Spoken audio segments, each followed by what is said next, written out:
يعني بطبيعة الحال مشتاق لأولادي وعائلتي. أولادك شنو أساميهم؟ زين العابدين ومحمد الباقر وحسين. الله يحفظهم. يعني بيصفهم. زين العابدين بالصف الرابع ابتدائي، ومحمد بالصف الثالث، وحسين بعده.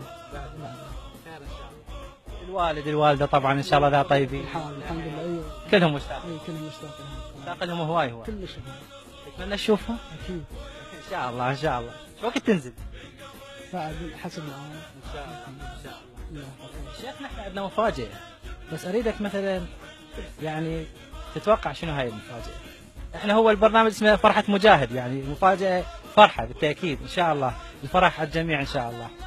بس أريدك تتوقع ويا شنو الفرحة؟ طب ما دام عصام وياك اكيد المفاجأة ما اعرف يعني. بس مواقف وياك هواي. اكيد.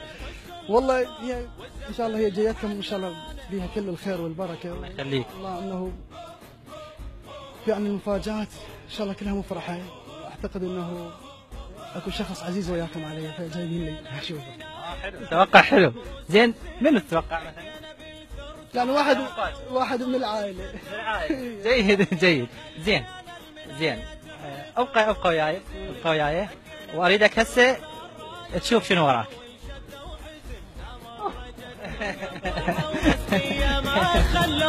فرقة حبيرية اجت لابن الصدر زفوه، امر جتنا مقطعة ومسية ما خلوه.